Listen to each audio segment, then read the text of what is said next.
Girivaradhari.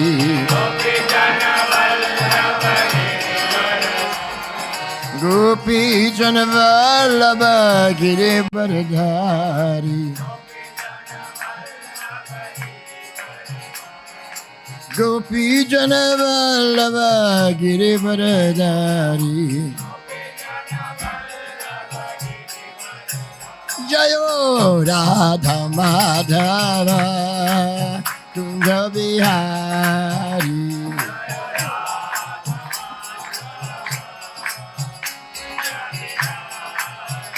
Jai Jai Radha Madhava Kunja Bihari.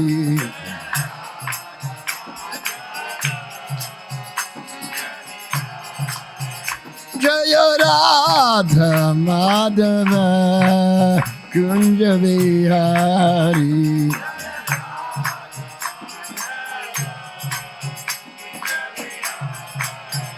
Jaya Radha Madhava Kunja Bihari.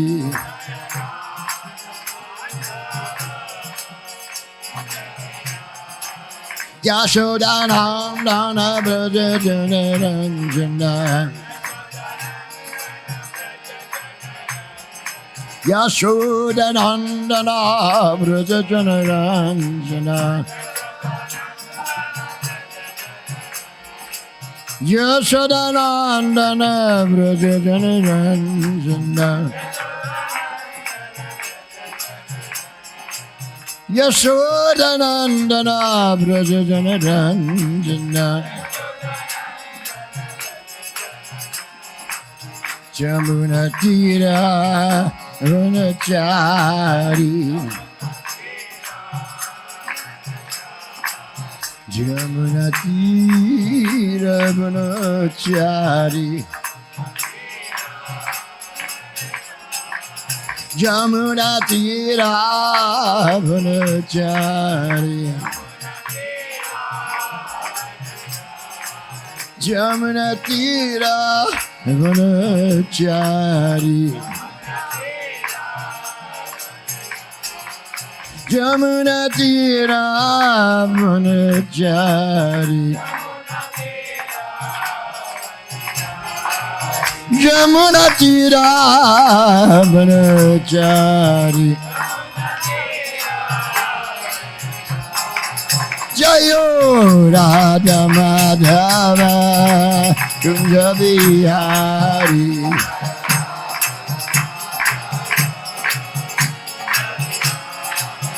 Jaya Radha Madhava Yashodanandana Braja Jana Ranjana. Yashodanandana Braja Jana Ranjana. Yashodanandana Braja Jana Ranjana. Jamuna Tira Runachari. Jamuna Tira Runachari. Jamuna Tira Runachari. Jamuna Tira Runachari. Jamuna Tira Runachari. Jamuna Tira Runachari. Jaya Radha Madhava Kunja Bihari.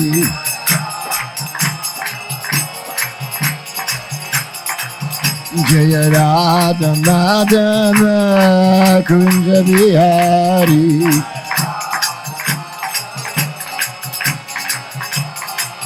Jaya Radha Madhava Kunja Bihari.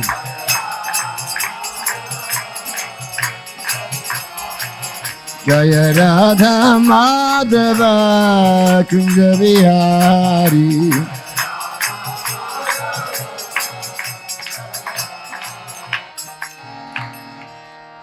Jai Sri Sri Radha Kunj Bihari ki jai.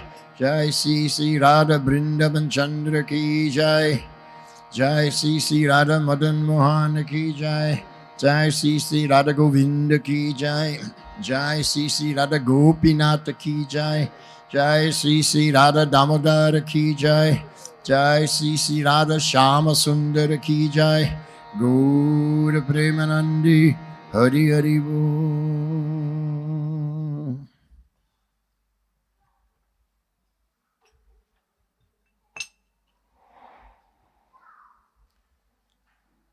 So yesterday I had a afternoon class with the brahmacharis, and I explained how it was that we sing this song, Jai Radha Madhava.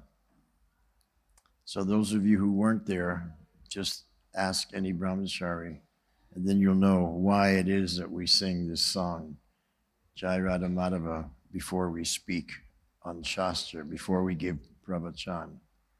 Hare Krishna. Srimad Bhagavatam, chapter 22, canto 5, chapter 22, Srimad Bhagavatam. Om Namo Bhagavate Vasudevaya.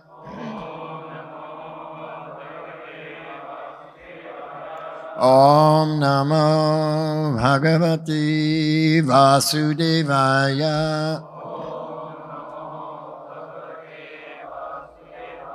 Om Namo Bhagavate Vasudevaya.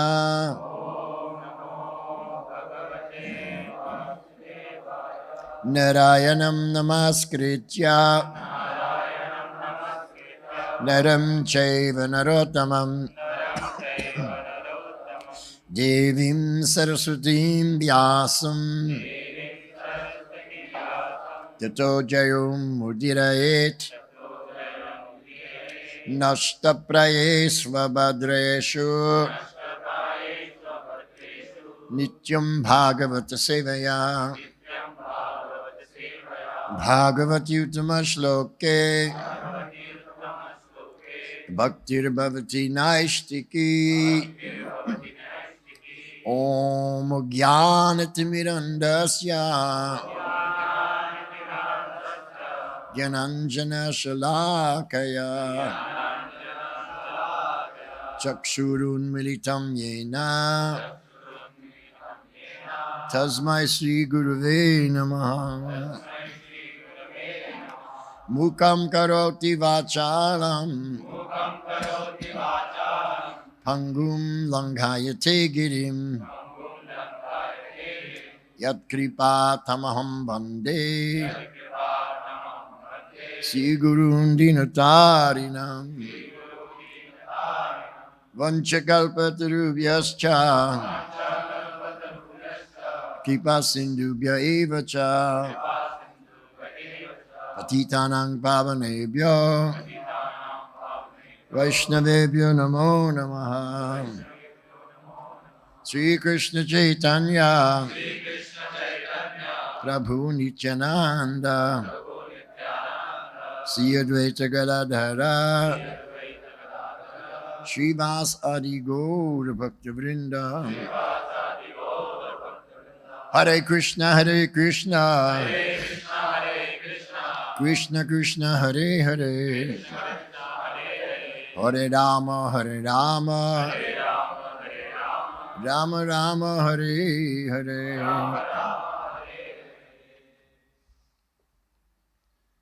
So yesterday we did a summary study of chapter 21. We read what Prabhupada had explained in chapter 21 about the movements of the sun.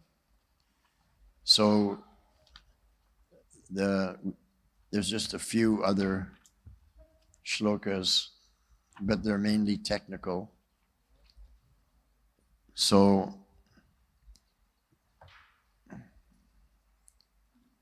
we can just add one thing here. The last shloka of chapter 21. My dear king, in his orbit through Bhumandala, the sun god traverses a distance of 95,100,000 yojanas at the speed of 200,000 yojanas and 2 kroshas in a moment. So this is what we spoke about yesterday. So that's the movements of the sun, how the sun moves, how quickly it moves, and everything to do with the sun movements. So now we go to chapter 22. And in this chapter, it's entitled The Orbits of the Planets, how the planets are moving. And the planets move in a fixed orbit around the Kala Chakra, which is the zodiac. Okay? The sun is also traveling in a fixed orbit around the zodiac,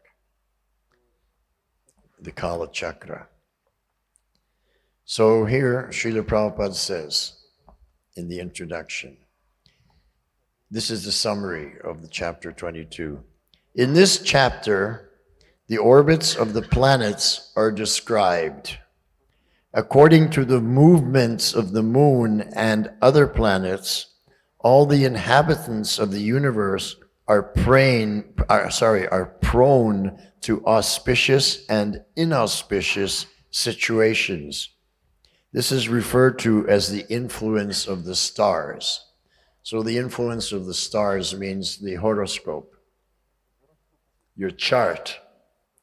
So according to the Vedic tradition, since the very, very beginning of our Sanatana Dharma culture and history and tradition, at the moment that a child is born, a Jyotishi is called, and he calculates the horoscope of the child, and then he gives prediction. Same thing happened when Krishna took birth. Same thing happened when Srila Prabhupada took birth. And that astrologer must have been a very good astrologer, because he said that in his 70th year, he will travel across the ocean and open 108 temples. The astrologer predicted that at the birth of Srila Prabhupada.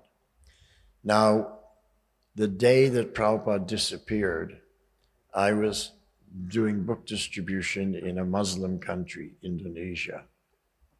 So myself and another devotee, Satyanarayan, we were with the BBT library party. And we traveled to many countries all over Asia, Southeast Asia, all over India. And we were distributing full sets of Prabhupada's books in every library. Wherever there was a library, we would go and make them purchase those books. We became very expert at salesmanship. Prabhupada taught us, he said, salesmanship begins when they say no. So you first go in, you make your presentation, and you should have this. And if they accept it, then no salesmanship is needed. But if they say no, then we have to do salesmanship. So on this particular morning, we were making orders all over Indonesia, in all the college libraries, national libraries, university libraries, public libraries, private libraries. And all the orders we would send to our god sister in Jakarta, out of Indakshi, and then she would send the orders to our Bombay. We had a Mataji there, Palika, who was the secretary, and then she would send the books out through all the colleges and libraries, because we couldn't carry, lack of books, not possible. We just show one Bhagavatam. So this morning I called up. It was the morning of November 14th, 1977. So I called Arvindakshi to find out how the orders were going. The books were being sent out and everything. And she says, have you heard? Heard what? And then she said, I spoke to Singapore devotees last night, and they told me that Srila Prabhupada left his body. Wow. Okay. The orders are going all right? Books are being sent out? Yes. Okay, thank you very much. So I hung up the phone, and I was thinking, what do I do now? So I was thinking, Prabhupada would want me to carry on doing devotional service, distributing his books.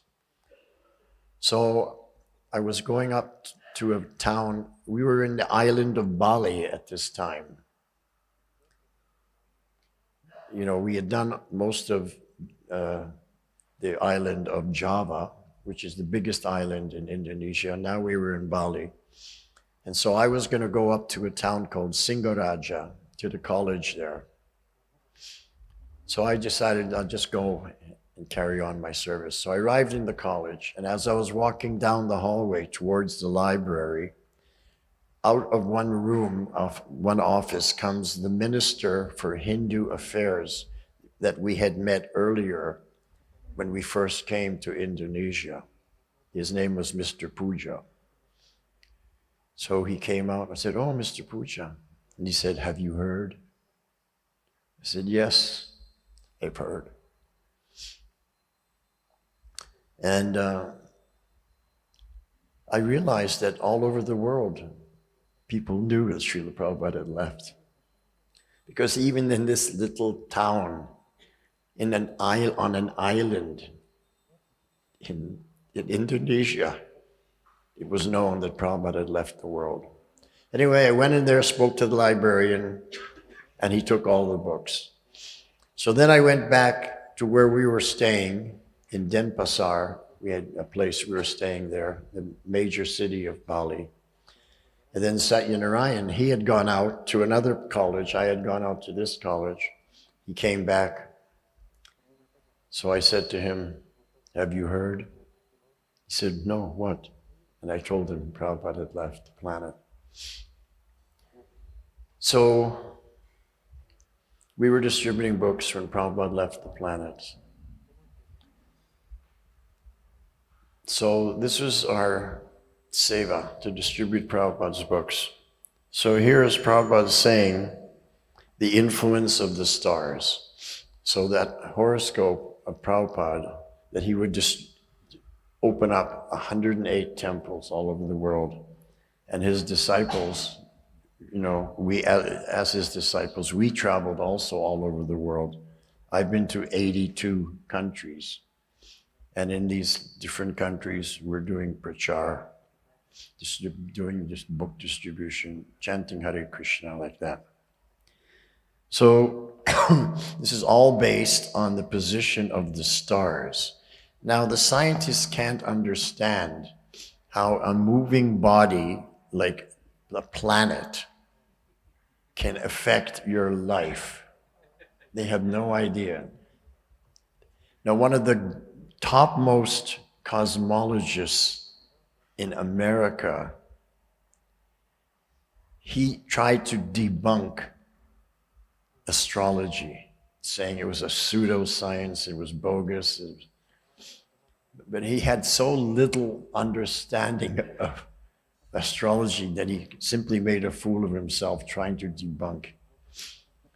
But anyway, we should understand that although the planets are traveling around the Kala Chakra, and there are demigods, devatas, who are in charge of each planet, like Shani, Dev, and Saturn, and like that, for example. But the position of the planets is also a language. And if you know that language, you can understand how it will affect a particular person. So that's why when they're born, their chart is drawn up. Then we can look at that language of the positions and understand what is going to happen with this child. I'll give you an example. I have a friend in America. He's an Indian, but he went to America for his college degree and he stayed there, married an American woman. He's very wealthy, has so many properties. He's total success. So we have our Jyotishi in Vrindavan. So I mentioned to him, we have a very expert astrologer in Vrindavan. If you want, you give me your birth details and he can draw up your chart and make some predictions. What would you like to know? So he said, okay. So I went to our astrologer in Vrindavan and he looked at the chart and then he said, this person, and he exactly described him.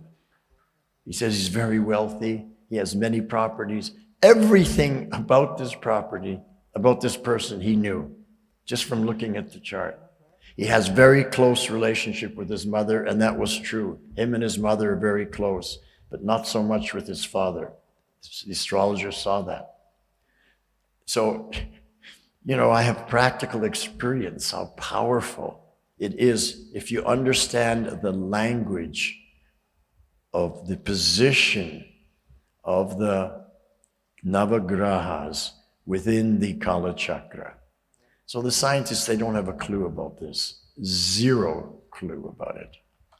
So here, Prabhupada's speaking about this. And he says that all the inhabitants of the universe, according to their chart, are prone to auspicious or inauspicious activities in their life.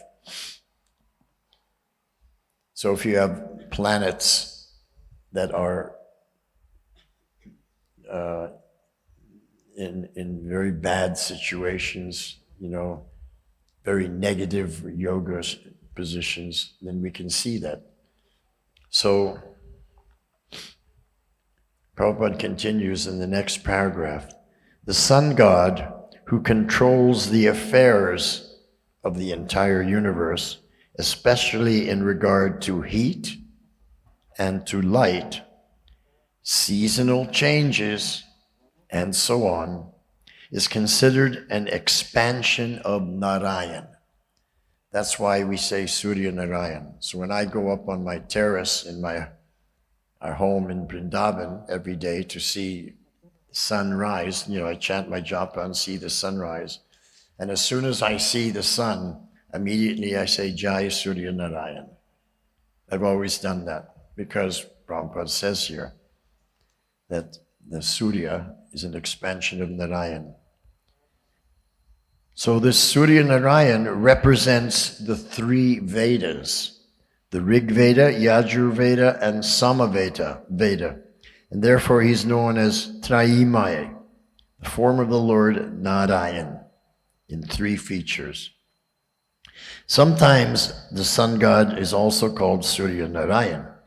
The sun god has expanded himself in 12 divisions, and thus he controls the 6 seasonal changes and causes winter, summer, rain, and so on.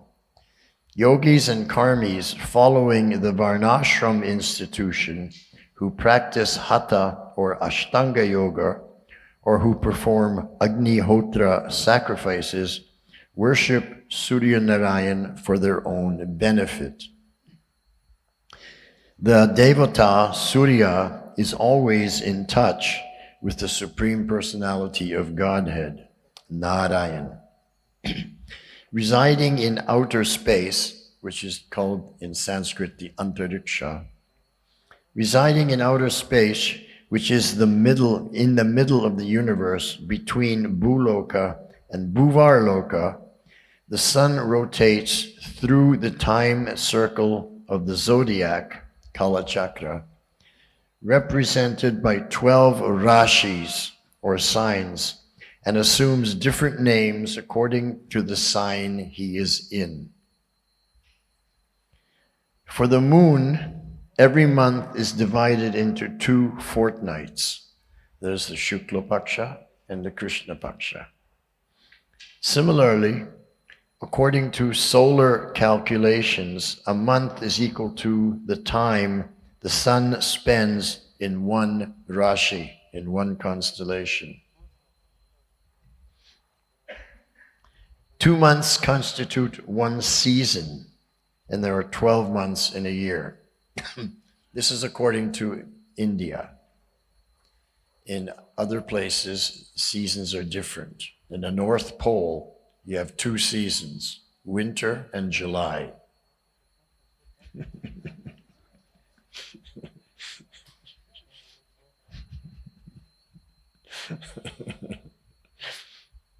But here we have 6 seasons. The entire area of the sky is divided into 2 halves, each representing an ayana. The ayana, the course traversed by the sun within a period of 6 months. That's called an ayana. So when we have the Dakshinayana or the Uttaranayana.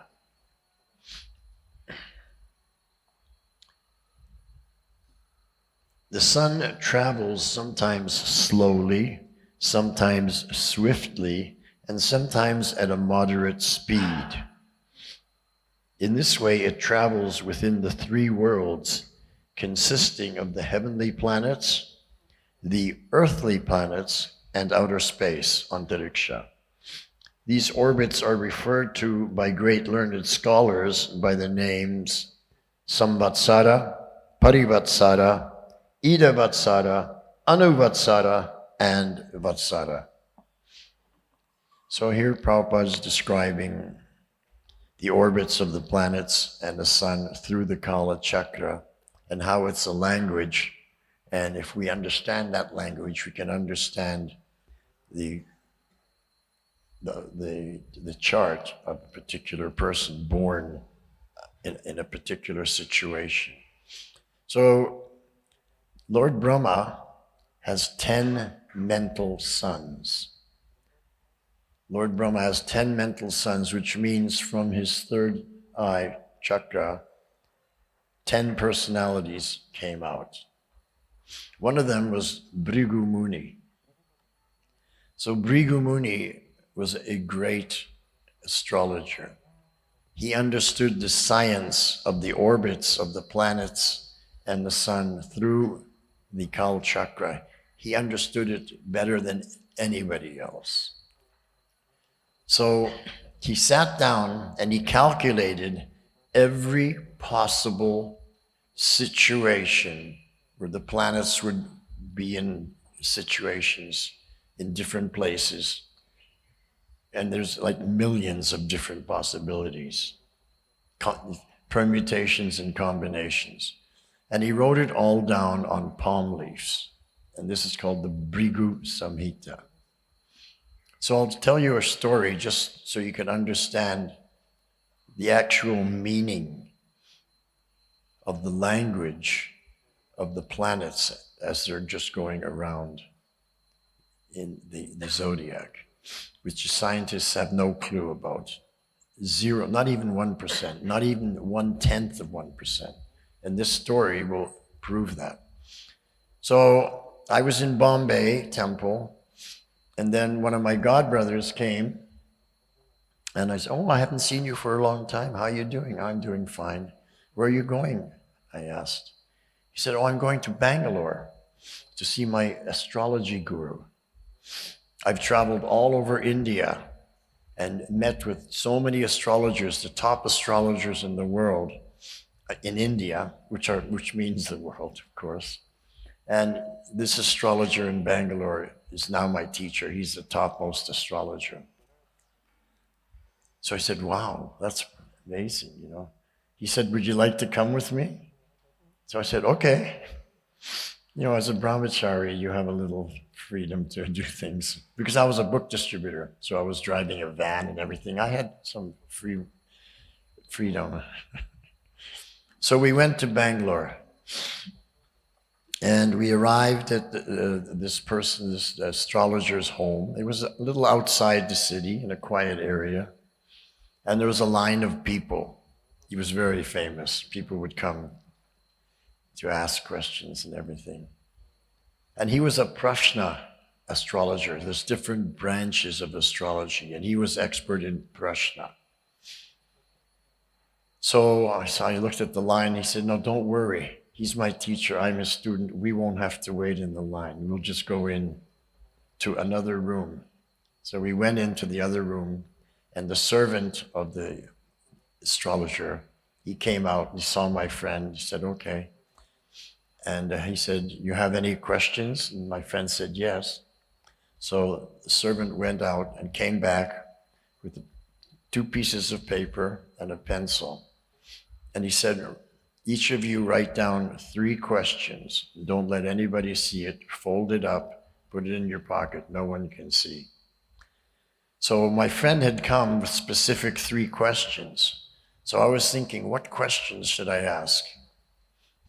So one of the questions I asked, because I was doing a lot of kirtan, so I asked, how do you get a very good singing voice for doing kirtan? That was my first question. The second question I asked was about marriage, and I forget the third question. Just wrote it down, folded it up, put it in my pocket. Then we sat there for about 5-10 minutes, and then the astrologer called us in. So we didn't have to wait in the line for hours. So we went and sat down, and my friend, his name was Shyam Sundar Das. He introduced me to the astrologer, and it was very nice. And then the astrologer said, so do you have any questions, he said to me, because I was sitting on this side and Shyam Sundar on that side. So I said, yes. He says, do you have your paper? You write down your questions? I said, yes. So he said, give it to me. So I gave it to him. It was all folded up. He touched it to his head and put it at the lotus feet of his murti, of Krishna, that was standing, that had an altar there on one side. Then he looked at his watch, and he started making a calculation and drawing up a chart.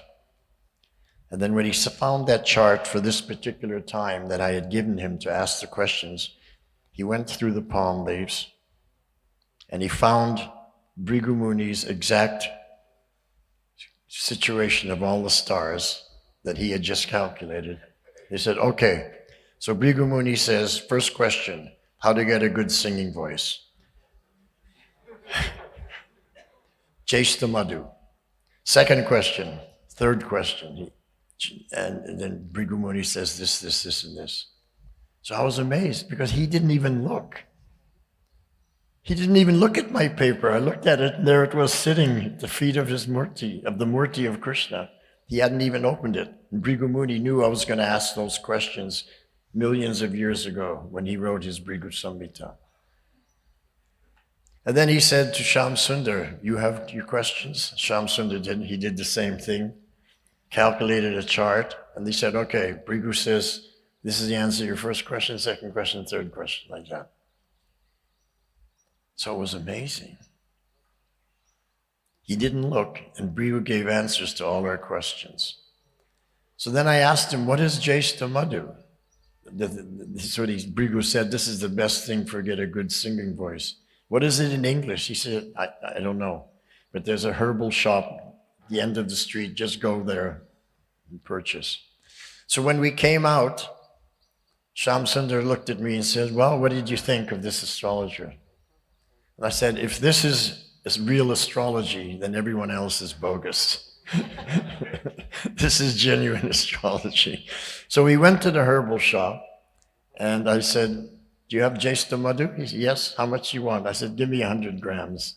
So he weighed it up, he gave it to me. We left the shop. I took it out of the bag and chewed on it, and it was, in English, what we call licorice root. And so I started taking licorice to get a good singing voice. That's what Bhrigu Muni had said.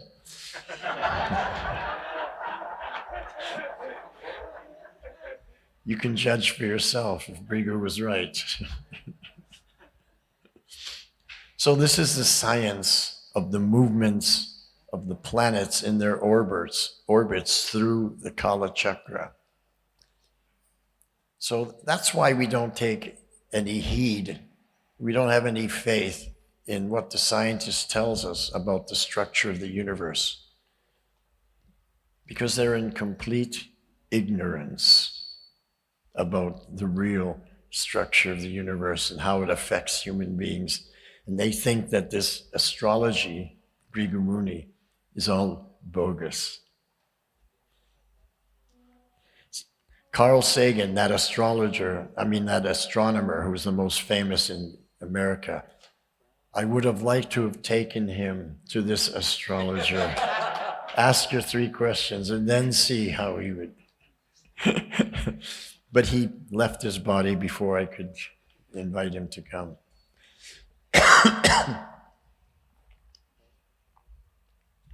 So now Prabhupada continues, and this is a little controversial, but listen carefully, because we have our Shraddha in the Shastra and not what the scientists tell us.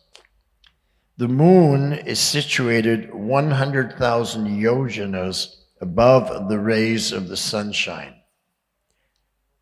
So the moon is higher than the sun, and it's 100,000, 1 lakh yojanas, which means 8 lakhs miles.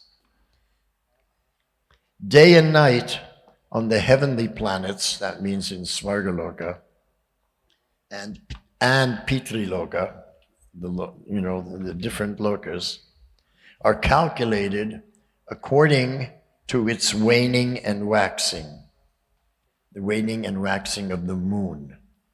That means the moon gets brighter in the Shukla Paksha, and then it gets darker in the Krishna Paksha. So full moon is most bright, and in Amavasya, we don't see anything. It's most dark. It's still there, we just can't see it. Above the moon, by a distance of 2 lakh yojanas, are some stars. And above these stars is Shukra Graha, Venus. So this is completely different position of the planets than what the scientists tell you.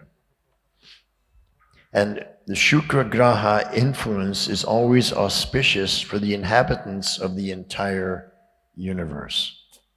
Above Shukra Graha by 200,000, by 2 lakh yojanas, is Buddha Graha, Mercury, whose influence is sometimes auspicious and sometimes inauspicious.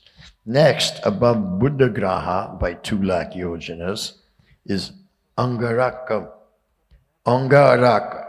Mars, which is almost always has an unfavorable influence. So we say Kuja or Mangal, but here in the ancient, at the time of Shukdev Goswami, Mars was known as Angaraka. Interesting. Same planet, but just has a different name for designation. Above Angaraka, by another 2 lakh yojanas, is a planet called Brihaspati Graha, Jupiter, which is always very favorable for qualified brahmanas. Above Brihaspati Graha is the planet Sanaishchara, Saturn, Shani, which is very inauspicious.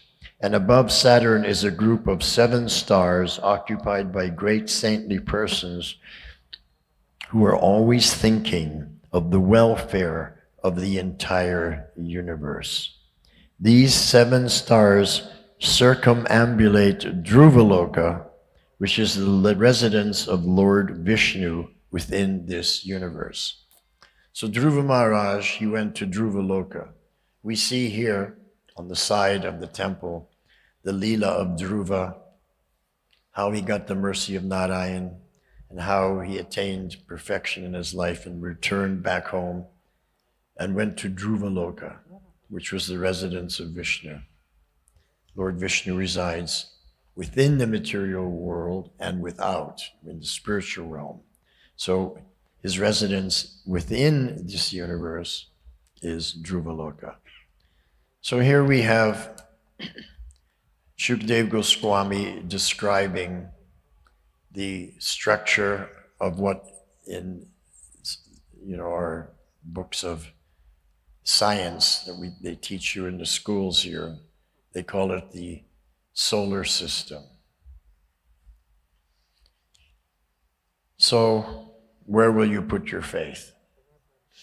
You put your faith in the Shastra, or you put your faith in science. Now, why would we put our faith in Shastra and not in science?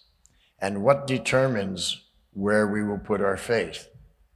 What are the conditions? What are the situations? What are the criteria that causes us to put our faith either here or there? So I'm going to discuss that. So the acharyas, the rishis, the sadhus, the great Paramahansa Vaishnavas who are teaching the position, the structure of the universe, they're, as Prabhupada said here, they're always thinking of the welfare of the entire universe. Their whole goal is how to benefit the entire universe. They follow dharma. They follow, Sanatana Dharma. They respect every living entity. They will not cause harm to any living entity. And their only function is para upakar. What can I do to benefit others? They're not focused on their own benefit. And they're giving us this idea of the structure of the universe. Then on the other side, we have the scientific people. And they're giving us their idea of the structure of the universe. Now, the acharyas, the rishis, they become free from Maya, and they can see reality as it is. And they're telling us the reality as it is. On the scientist side, they're not devotees. They're conditioned souls. They're conditioned souls, therefore they have 4 defects. One of the defects is they're in illusion. How can we put our faith in what a person says who's in illusion? Think about that. They're in illusion and they're telling you something.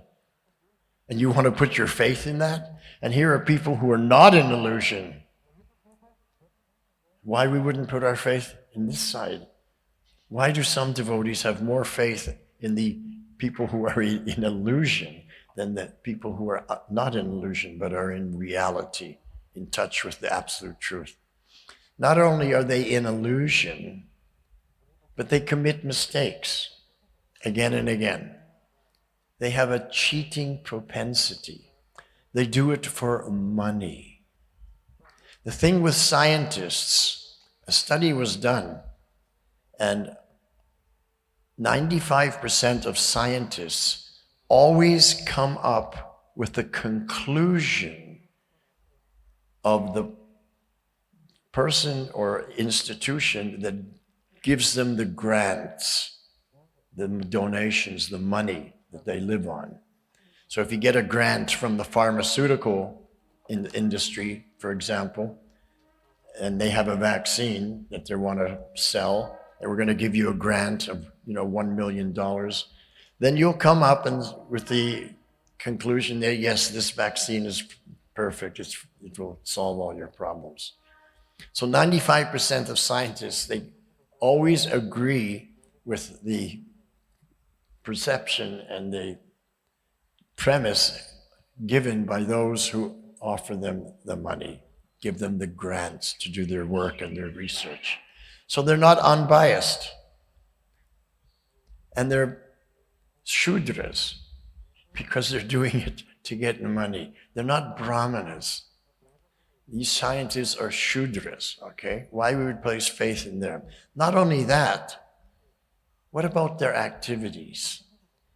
They eat non-veg. And specifically, they eat beef. Beef means they eat gomata. They drink the milk of gomata, take the ice cream, the butter, the dahi, everything, and then kill gomata and eat her. How we can put faith in what these people tell us? They're completely taking intoxication, various kinds of intoxication. They're not faithful in their marriage vows. They're not chaste. They have illicit sexual connections. And they're always speculating. How can we take shelter? How we can have faith in what science tells us when it's coming from these kinds of people? If the scientific people were all pure devotees, then we might consider what they have to say. But they're the most degraded people you can imagine. Compared to the brahmacharis in this temple room, these scientists are at the lowest level of humanity. And the brahmacharis in this assembly today are like the topmost rishis when you compare them. So why would the topmost rishis have faith in what these lowest of mankind, Naradama, say? So I don't even care what it is they say, because I haven't done the research. I can't tell you what's happening in the universe. I don't have the instruments to do the research or anything like that. The only thing I can do is choose where I put my faith. Will I have faith in this or that? And every structure of the universe that people describe is based on a model. So the scientists, they have their model of the universe. The Vaishnavas have their model of the universe. The Christians have their model of the universe. Each of these models are completely different from each other. They have hardly anything in common, except for one thing, that each of the models works and represents what we see in our daily lives. Night and day, seasons, eclipses, like that. Each model can predict these things in the future, way into the future. So you can't really depend on the model, because you can come up, I know 3 models: the science model, the Christian model, and the Vedic model. There may be so many other models. So whatever the model is, doesn't matter, because you can make it work. But you have to look, if you want to put your faith in something, you have to look at who is telling us this. What is their adhikar? What is their life? How pure are they? Can I trust them? Can you trust people who will 95% of the time give the conclusion and the scientific evidence of the people that fund them with grants? Can you trust that? No, because it's biased, it's prejudiced, it's not unbiased. That's why they're Shudras. They do it for the money. Because scientists are very lazy. They don't like to work. They just like to sit at home and speculate. And now let me come up with a new speculation and I'll get a grant. And I don't have to work, the money's there, pays for all my indriya tripti, pays for my children going to education, pays for my wife's jewelry and clothing and everything, for our holidays, vacations, our food, our big house, our 2 cars, one for me, one for the wife. So that's how they scientists survive, on grant money.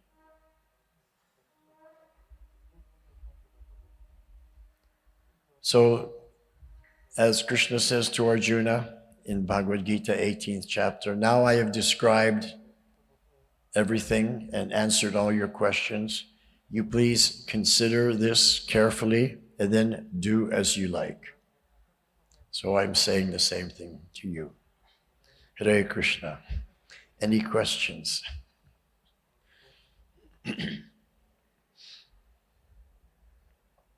Okay.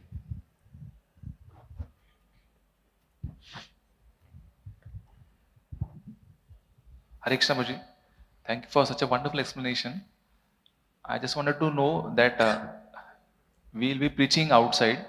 So if somebody asks us to explain this eclipse and other phenomena, and where we can get the explanation, Vedic explanation for this. So if they ask you, you want to know what to say? Means like eclipse, they say that the sun, between the earth and the sun, the moon comes, and so we see a shadow. So you just say to them, all this, the answer to your question is in Shastra, Srimad Bhagavatam, 5th canto. I have read it, but I haven't studied it in great detail. This is my area of expertise. My area of expertise is whatever it is. For me, I say singing. Someone else says cooking. Someone else says puja. But I can direct you to a person who is expert in this field. And then you find, someone from BI and let them preach to that person. Why should I speak about a subject I know very little about? Then how will they become convinced? You have to send them to the expert devotee, okay? That's how you answer. Prabhuji, for a basic understanding, can we go to BI devotees and understand and then try to explain them? Can we what? Can we also learn from BI devotees and try to explain them, the new people, to some extent? If they're not convinced, then we can take them to BI, or because we may not always get BI devotees. Well, the thing is this, then you're gambling. It's a mental speculation. It's a gamble because he may be a scientist. He may be a professor. He may know a lot more than you. And now you're going to try and explain to him and he'll defeat you and smash you in a minute. So you have to tell him that this is not my field of expertise, but I can send you to someone who is an expert in that field and he can give you conclusive answers. Bas. Yes, sorry. Thank you. TK? Yes. Okay. You had a question? Hare Krishna. Thank you very much, Prabhuji. Very amazing class. We got tremendous faith of your heart coming in our heart. Prabhuji, actually, I wanted to ask, regarding this horoscope. We understand that based on previous karma and everything, these things can be predicted. But we also see that when a devotee starts practicing Krishna consciousness, then Krishna intervenes in his life to the degree he is sincerely practicing. So in that regards, if sometimes devotee also go to astrologer, so how much they can actually predict about a devotee, because it's not just his karma. Now Krishna has come in his life. So how do that work in that cases? Okay, let me see if I understand your question. When someone becomes a devotee, Krishna takes over their life. So how much karma that he would have got he still will get? Or how is it mitigated by Krishna? Is that your question? Yeah, means then horoscope will not fully apply to him, na, in that sense. Well, does the horoscope then apply to him? Well, yes, it applied to Prabhupada. The Jyotishi said after the age of 70, he'll cross the ocean and open 108 temples. It didn't happen. So your horoscope is there, and it tells everything that will happen. However, we have freedom to choose. We're not slaves. Krishna has given us the freedom to choose. We can either choose Maya or we can choose reality. We can choose dharma or we can choose adharma. We can choose to be sannyas, we can choose to be grihasta. So we are the architect of our own destiny. So we can improve the outcome of what would have happened if we didn't become a devotee by the mercy of Krishna. Or if we don't become a devotee, then what was predicted will come true. So we get an added benefit that Krishna will reduce the negative karma reaction that we would have got. For example, supposing you were meant to be killed because you killed someone in a previous life. And now in this life, your karma is that you get killed. But because you became a devotee, instead of getting killed, you just cut your finger and it bleeds and you have to, maybe you lose your finger, but you don't die. So Krishna reduces the karmic reaction. Doesn't eliminate it, just reduces it to practically hardly anything like that. And then, as we're doing bhakti yoga, Krishna says in Bhagavad Gita that aham tvang sarva papebhyo. If you surrender to me, take up Sanatana Dharma, mamekang sharanam, you surrender to me, make me number one in your life, then aham tvang sarva papebhyo, all your pap karmas, sarva means all, means pap karma from the past, pap karma from the present, and pap karma from the future. I will take care of it, reduce it to nil. Moksha ishyami. And I will bring you back home, back to Godhead. Okay? So the question someone may ask is, how does Krishna reduce or wipe away and clean our pap karma from the future when we haven't even come to the future and we haven't committed any pap karmas? That's the question. Who knows the answer?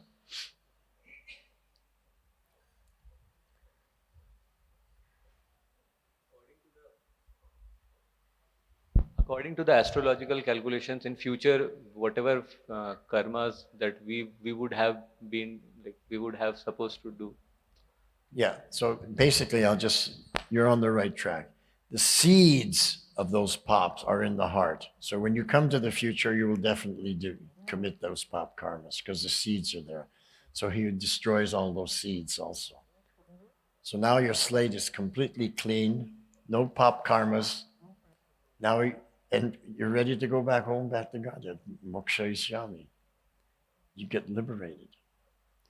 And you may go back to Krishna Lila, you may go back to Ram Lila, Nrsimha Lila, whoever is your Ishtadev. You have the freedom to choose. Then he says, Masuchaha, don't worry about it. Don't worry about it means have no doubts about it. Have no doubts about it means trust me. Krishna is saying, trust me. If you surrender to me, I'll take care of you, wipe away all your pop karmas, bring you back home, back to Godhead, trust me. And birth after birth after birth, we're still in the material world. And why is it? Because we do not trust Krishna. Even in this assembly right here, we're all Vaishnavas. To what extent do we trust Krishna? Is it 1%, 10%, 50%, or 100%? So if we have any doubts, then we're not living up to that shloka, because Krishna says, don't have any doubts. And I'm having doubts. So I'm having a different opinion than Krishna. So I was studying this shloka and I was thinking to myself, okay, it's all right for Krishna to say that. And then I was reading the writings of Rupa Goswami. So Rupa Goswami says there's 6 symptoms of surrender. The first symptom of surrender is always think of Krishna. The second symptom of of surrender is never forget Krishna. And Rupa Goswami writes the third symptom of surrender is to have complete faith that you'll always be protected by Krishna. So I was thinking, well, Rupa Goswami, you can have complete faith, no doubt, but it's difficult for me to have complete faith. You had direct darshan of Krishna, I haven't. You had the association of Mahaprabhu, I haven't. So how can you really expect me to have complete faith that I'll be protected by Krishna? Because I know what's in my mind. I know my pop karmas that I did before I became a devotee. How can I have 100% complete conviction that Krishna will protect me? Why are you saying like this to me, Rupa Goswami? So then I began to meditate. Krishna, you please reveal to me the truth. Explain it to me. How I can have complete faith. Because I was thinking that I'm 100% complete faith that Krishna will protect me that is based on qualification. That's what I was thinking. The basis was qualification. But then Krishna revealed to me the answer. It's not at all based on qualification. It's based on Shraddha. So Krishna says, Ma Suchaha, don't have any doubts, trust me. Okay, just trust Krishna. If I trust Krishna, then he said Krishna. So we have to learn to trust Krishna. So Shraddha means trust. Vishwas is faith. Andhabishwas is blind faith. But Shraddha means I have complete trust in Krishna. He says, don't worry, trust me, that you'll always be protected. Okay. I know I'm not qualified, but I trust you. So I'm always protected. And I see, since those days when I studied and I had these doubts and Krishna cleared the doubts, I saw how Krishna protected me. I see his hand in my life. So now it's not even a matter of Shraddha, it's scientific. I have complete proof. I have so much experiences, eyewitness account. Krishna, time after time, again and again and again, he's protected me, making arrangements for my benefit. So I have complete trust in Krishna, based on my experience. Based on one, my experience, two, that Prabhupada, my guru, told me, and number three, Krishna himself told me in the Shastra. So where's the question of doubt? Hare Krishna. Does that answer your question? Thank you very much. One other question here. Give the gentleman a microphone, please. Hare Krishna. Thank you, Prabhuji, for the wonderful class. Prabhuji, I understand the meaning of trust. And we normally, in our regular day-to-day life, converse with people and we say, I trust you. Although there is a certain level of doubt and we try to, grow in the process of that relationship. But what exactly is the meaning of trust here when we say that to Krishna, or we want to do that, or we want to trust Krishna as such? What's the process? Well, there's a difference between trusting Krishna, who is Trikalagya, Satchit Ananda, Anadir Adir Govinda, Sarva Karana Karanam, Ishwara Parama. It's the difference between trusting him and a conditioned soul.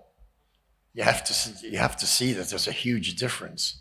You can put your trust in Krishna. Can we put our trust in a conditioned soul? Never.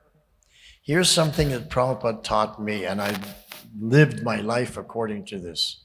He said, you can never trust anyone who cannot control their senses. So as soon as I see that someone can't control their senses, I no longer trust anything they do or say, because that's what Prabhupada taught me. But Krishna, he controls his senses. You don't have to worry. You can put your full trust in Krishna, but never in conditioned souls, because they can't control their senses.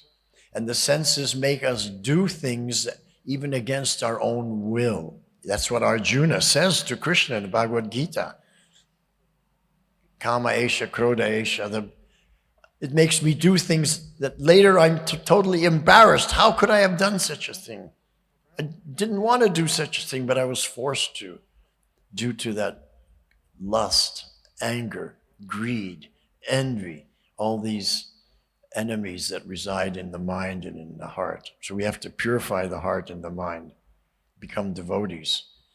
But of course, we're not 100% pure devotee yet, so you can only trust the devotees up to a certain point, but not beyond that. And that is because Prabhupada said, like, for example, money. You don't want to trust your devotees with all your money, your bank account. Because Prabhupada said Maya is very strong and any devotee can be overcome by Maya. So if you give too much temptation, oh yeah, I trust you with my 10 lakhs of rupees. You may never see it again because that's too much temptation for that devotee. He immediately runs home and buys land for his parents, buys a house for his parents, and leaves the movement. And we've seen that so many times before in this movement. So many cases we've seen. devotees abscond with money. Go home, buy the land, build a new house, and live a luxurious life in India. That's why, 4 kinds of people come to Krishna consciousness. Krishna says in Bhagavad Gita, one of those 4 types of people are those who are searching after the absolute truth. But another type of person who comes is those who are after money, looking for money. So you have to be careful who you trust. Don't give anybody temptation that Maya will overcome them. But Krishna you can always trust. Okay? Did that answer your question? Yes, Prabhuji, thank you so much. Another question here. Hare Krishna, Prabhuji. Prabhuji, I wanted to ask, is trust a function of faith? Faith is a function of choice, or is faith is a function of realization? Because Prabhupada said that if it's a function of choice, Prabhupada said that if you have faith that Krishna is Supreme Personality of Godhead, he told to his disciples, then we can conquer the entire world in 18 days. So that means Prabhupada is referring to not just the choice. Choice means, okay, I have faith. It's a realization. So Prabhupada is pointing more towards if you realize that Krishna is Supreme Personality of God, not just say I trust. So can you just explain that? Yeah, that's why I said that Shraddha means trust. Vishwas means faith. Trust, you have trust in Krishna based on, I said 3 things. Number 1, your own personal experience. Number 2, because your guru told you. And number 3, it's coming in parampara, in Shastra and the Acharyas. So then you trust. But in the beginning, you only have Vishwas, faith. But actually not even real faith, under Vishwas. You have blind faith. I don't know Krishna. I haven't seen Krishna. I don't experience Krishna in my life. But I have some blind faith that what Shastra is telling true, but I don't have any realization. So your blind faith, the Shraddha, it becomes stronger. The faith becomes stronger. So it's no longer blind, but now you have real faith, real Vishwas. Vishwas based on what you've read in Shastra. You have some knowledge, you've done some study, and you had some good experiences. And then once you get the realization, you see the hand of Krishna in your life again and again, then you come to the trust. Now you have complete trust. So when Prabhupada was speaking to his disciples, many of them who were new devotees, brand new devotees, and they were the sons and daughters of the Mlecchas and Yavanas. They never heard of Krishna till they were, in their youth or manhood. So he was speaking to them on the platform of Vishwas, faith. But, for people born in India, where you know about Krishna from the beginning of your life, maybe you're vegetarian, maybe there's puja going on in your home right from the very beginning, you have a head start of the people who come in the Western countries. They don't have that head start that you have here in India. So Prabhupada, when he came to India to establish ISKCON in India, the Indian devotees made much more rapid advancement, and Prabhupada had much more trust and faith in them because he knew of their background. And with the Western devotees, he was a little cautious and slow because he knew their background also.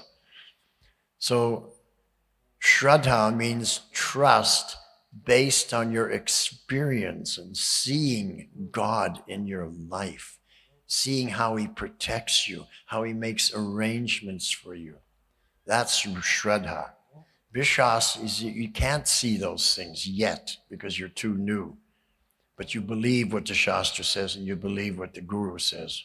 But you haven't had direct experience of Krishna in your life, not yet. So Prabhupada said, if you would have had that trust in Krishna, if you would have had that experience, in other words, if you had followed, then we get the digested wisdom.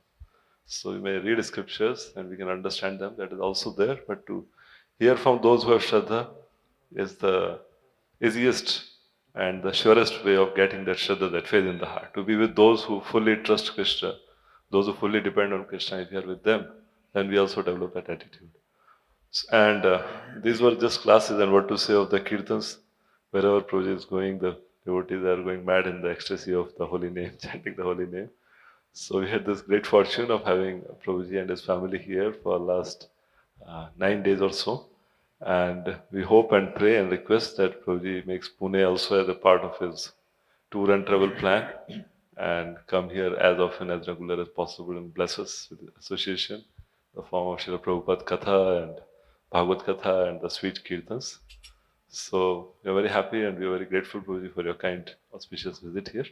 So let us thank His Grace Vaiyasaki Prabhu and his family for blessing us with their association by loudly chanting 3 times.